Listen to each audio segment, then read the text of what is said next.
Assalamualaikum warahmatullahi wabarakatuh. Kami dari kelompok 7 ingin mempresentasikan hasil dari makalah kami yang berjudul Konsep Pendidikan Islam menurut Nakwib Al-Atas.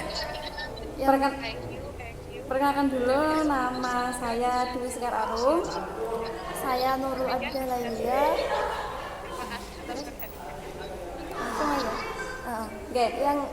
Yang ingin kami bahas, yang pertama biografi Nakwib Al-Atas. Syekh Muhammad Nakwib Al-Atas adalah salah seorang pemikir Islam yang menguasai berbagai disiplin ilmu seperti teologi, filsafat, metafisika, sejarah, dan sastra. Syekh Muhammad Nakwib bin Abdullah ibnu Muhsin Al-Atas lahir pada tanggal 5 September 1931 di Bogor, Jawa Barat. Silsilah keluarganya bisa dilacak melalui silsilah Sayyid dalam keluarga Ba'alawi di Hadramaut dengan silsilah yang sampai pada Imam Husain, cucu Nabi Muhammad SAW. Ayahnya bernama Syed Ali Putra dari Abdullah ibnu Muhsin bin Muhammad Al-Atas. Kakak Syed Muhammad Nakwib adalah seorang wali yang sangat berpengaruh di Indonesia maupun negeri Arab. Neneknya Ruqayyah Hanum adalah wanita Turki berdarah aristokrat yang menikah dengan Ungku Abdul Majid, adik Sultan Abu Bakar Johor, yang menikah dengan adik Ruqayyah Hanum, Khatijah, yang kemudian menjadi Ratu Johor. Selanjutnya yaitu karya-karya Nakwib Al-Atas. Al-Atas merupakan seorang pemikir yang dapat dikategorikan sebagai pemikir Islam yang sangat produktif. Selain mendirikan International Institute of Islamic Thought and Civilization, menurut catatan One Norwan Daud, Al-Atas sampai sekarang telah menulis 26 buku dan monograf, baik yang diterjemahkan dalam bahasa Inggris maupun Melayu, dan juga banyak diterjemahkan ke dalam bahasa lain seperti bahasa Arab, Turki, Urdu, Melayu, Indonesia, Perancis, Jerman, Rusia, Bosnia, Jepang, India, Korea, dan Albania. Di antara karya-karya dari Nakwib Al-Atas adalah yang pertama Islam and Secularism, ABIM, Kuala Lumpur 1978. Yang kedua ada Aims and Objectives of Islamic Education. Yang ketiga The Concept of Education in Islam. Yang keempat Islam and the Philosophy of Science in Istek, Malaysia. Adapun karya-karya Al-Atas yang berkaitan dengan kebudayaan Islam Melayu adalah rangkaian rubaiat, kemudian Some Aspect of Sufism as Understood and Practiced Among the Malays, dan masih banyak lagi. Kemudian risalah untuk kaum muslimin, Comment on the Refutation, a commentary on the Hujjat al-Siddiq of Nur al-Din al-Randri. Kemudian konsep pendidikan Islam menurut Nakwib Al-Atas. Yang pertama, pengertian pendidikan Islam. Arti pendidikan secara terminologi adalah usaha sadar yang dilakukan dengan penuh keinsyafan yang ditujukan untuk keselamatan dan juga kebahagiaan manusia. Pendidikan tidak hanya bersifat pelaku pembangunan tetapi sering merupakan perjuangan pula. Pendidikan berarti memelihara hidup tumbuh ke arah kemajuan. Kata pendidikan selanjutnya sering digunakan untuk menerjemahkan kata education dalam bahasa Inggris, sedangkan pengajaran digunakan untuk menerjemahkan kata teaching juga dalam bahasa Inggris. Kata education yang berarti pendidikan secara konseptual dikaitkan dengan kata-kata lain educare yang menurut Al-Atas berarti menghasilkan, mengembangkan dari kepribadian yang tersembunyi atau potensial yang di dalamnya proses menghasilkan dan mengembangkan mengacu kepada segala sesuatu yang bersifat fisik material. Adapun kata pendidikan dalam bahasa Arab memiliki 3 istilah. Yang pertama, kata tarbiyah yang berarti mendidik.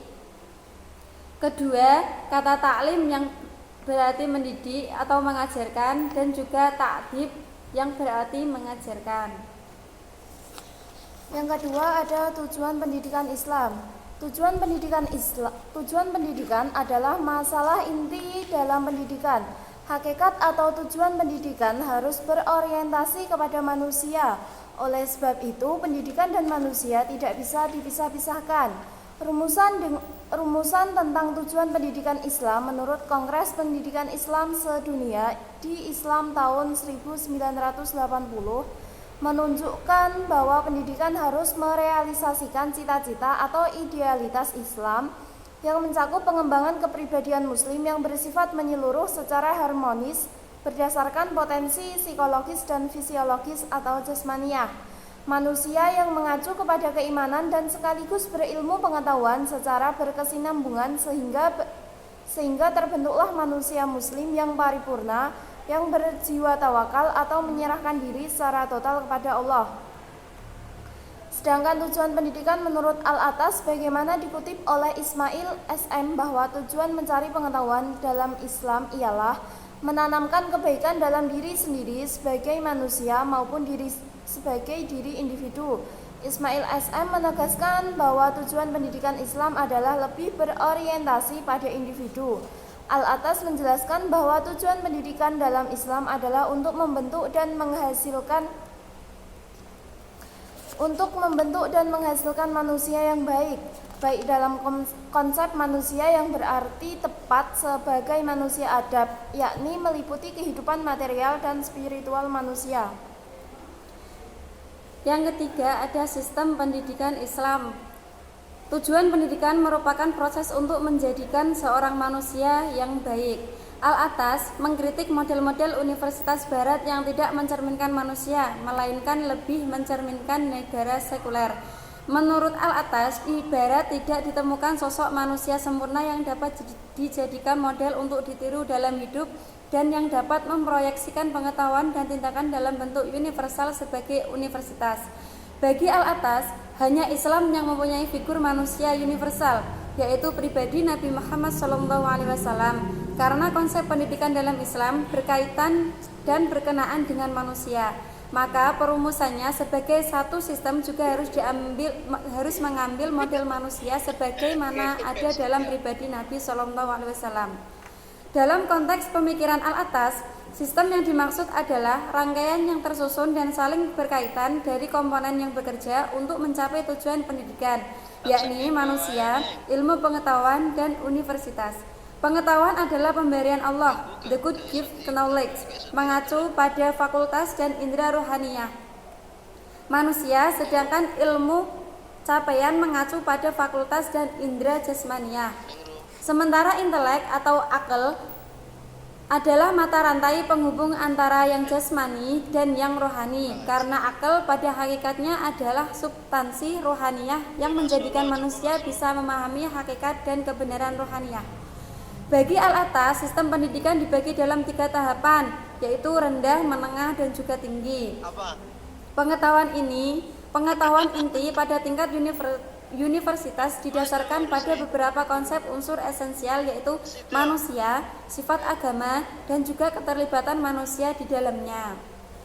Dan konsep universitas kandungan terperinci dari 2 kategori tersebut pada tingkat pendidikan tinggi adalah sebagai berikut. Yang pertama, fardu ain, ilmu-ilmu agama. Ada kitab suci Al-Quran, sunnah, syariat, teologi, metafisika Islam, dan ilmu-ilmu Islam. Yang kedua, fardu kifayah. Ada di dalamnya yaitu ilmu-ilmu kemanusiaan, ilmu alam, ilmu terapan, ilmu teknologi, perbandingan agama, kebudayaan dan peradaban barat, ilmu-ilmu linguistik yaitu bahasa-bahasa Islam dan juga sejarah Islam. Kesimpulannya, bagaimanapun hebatnya pemikiran seorang pasti memiliki kekurangan dan tidak sempurna, tak terkecuali paradigma pendidikan Islam yang diformulasikan oleh Al-Atas. Namun, apa yang digagasnya merupakan suatu komoditi berharga bagi pengembangan dunia ilmu pendidikan, baik dalam dataran teoritis maupun praktis. Demikian pula dengan gagasan tentang islamisasi ilmu pengetahuan adalah ide yang penting untuk diperhatikan secara positif. Hal tersebut bermula pada tujuan agar menghindarkan umat manusia dari kesesatan disebabkan oleh ilmu yang sudah ada terpola secara filsafat barat yang sekuler. Selanjutnya, sebagaimana konsepsi tersebut menemukan formatnya secara konkret dan operasional. Secara akademis, pemikiran kritis dan inovatif seperti yang dilakukan Al-Atas dalam konteks demi kemajuan dunia pendidikan Islam merupakan suatu keniscayaan, conditio sine qua non untuk ditumbuh kembangkan secara terus-menerus. Hal tersebut merupakan konsekuensi dan refleksi agar rasa tanggung jawab manusia yang memiliki fungsi dan tugas utama sebagai Abdullah dan Khalifatullah.